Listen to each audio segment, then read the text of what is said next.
A senhora é neta do primeiro cônsul da Suécia há 100 anos atrás, né? Isso, exatamente. Aham. Como era o senhor Gustav Stoll?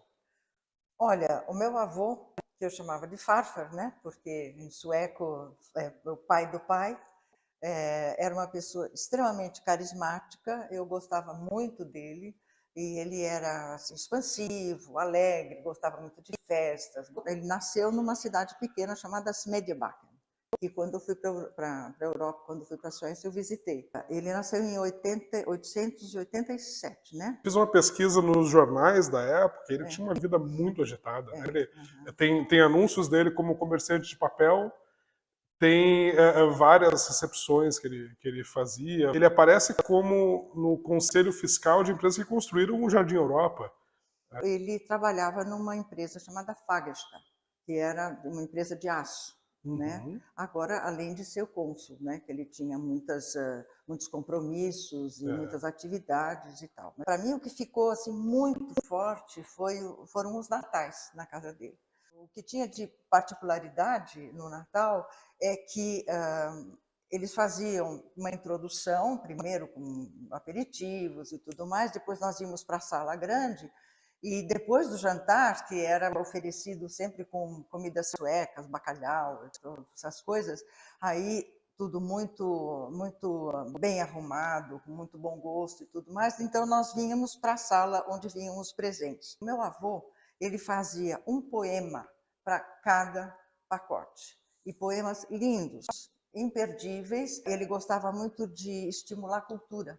Então eu ganhei enciclopédias, ganhei coisas de livros importantes. Depois eu fiz letras, né? Quer dizer, minha profissão, eu sou professora de línguas, eu sempre gostei de línguas. Isso eu acho também por influência deles. Eu ouvia muito sueco, mas eu ouvia também inglês, ouvia alemão e ouvia muito italiano, porque eu sou italiana pelo lado materno. Então eu também falo 4 línguas, mas o sueco só um pouquinho.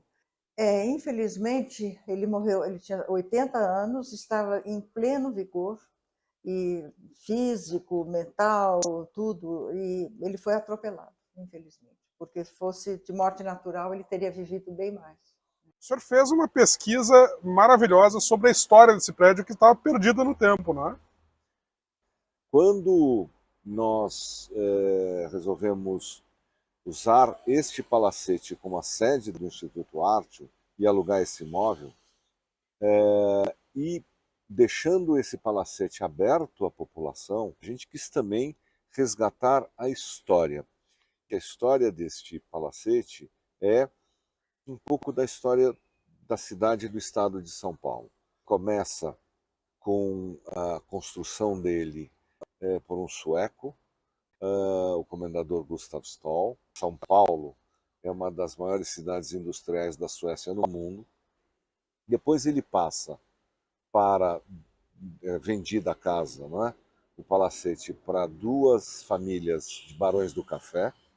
E depois você tem um longo período, a partir de 1940, como ocupação da residência do cônsul japonês, que influencia a arquitetura francesa original da casa, principalmente nos jardins. O testemunho dessa casa é também um pouco da história de São Paulo e do Brasil. Então, nesses últimos 100 anos, só convidados conheciam a casa e hoje todos são convidados. Em algumas das salas aqui tem ainda resquícios de como era originalmente. Tem até um brasão da cidade, da região de onde veio o senhor Gustav Stoll, né? Você tem vários elementos decorativos. Os 2 portões da rampa de acesso são originais de época e eles têm os 2 símbolos de Mercúrio como símbolos de guerra, de virilidade, que se reproduzem no teto da sala de jantar. Você tem toda a porta principal da casa, que é um trabalho de ferro com animais e bichinhos. É lindíssima essa porta. E você tem esse teto que está na sala de jantar, que hoje é uma sala de exposição, mas originalmente é sala de jantar, que tem a flora da Suécia. É cheia de história a casa. Dalarna ficou na minha cabeça justamente por causa do cavalinho, né, típico Sim. de lá. Eu tenho até, quando eu fui para a Suécia, eu tenho uma foto ao lado do cavalo, lá na Suécia mesmo, né. Aqui nós temos um retrato da sua avó. Uhum. A senhora pode contar um pouquinho sobre esse retrato e sobre ela? Olha, esse retrato me pertencia, estava na minha casa com muito carinho. Ele foi pintado em 1923, exatamente quando ela morou nesse palacete. Eu estou feliz que agora esse quadro possa ser exposto aqui, porque ela era bonita, né? Minha avó é uma das pessoas mais maravilhosas que eu conheci, ela exerceu muita influência na minha vida, no sentido de abrir a minha cabeça para muita coisa. Claro que ela sentiu muito a morte dele, mas ela depois sobreviveu muitos anos, né? Que ela chegou aos 100 anos mesmo. Sim. Chegou a receber correspondência? Recebeu o telegrama até da rainha Sílvia e do rei, né? Meu pai, filho único, né? E ele falava sueco muito bem, tanto que eles convidavam meu pai toda semana para almoçar lá, porque queriam que ele mantivesse o sueco. E o meu pai falava várias línguas, né? Entre elas o alemão e o inglês, e por isso, quando ele foi para a guerra, ele era intérprete dos generais. Ele trabalhou muitos anos na Volkswagen. Antes disso, ele trabalhou na Vemag, né, que tinha o DKB Vemag. E quando ele depois morreu cedo, infelizmente, porque ele teve Parkinson, e morreu aos 69 anos. Né? Uma das atividades mais importantes que a comunidade sueca faz aqui em São Paulo, todo ano, é aquele bazar sempre no final do ano, né? A senhora participa dele? Olha, eu trabalhei no bazar durante vários anos, acho que uns 10 anos eu trabalhei no bazar. Depois, hoje, eu vou comprar, né? Vou visitar, vou ver as coisas e vou comprar. Essas coisas que eu sempre gostei muito, tipo pepparkaka e knäckebröd e arenques e aqueles peixes mostarda, eu adoro mostarda sueca. Tudo isso, então, isso eu faço questão de manter e também de passar para os meus descendentes.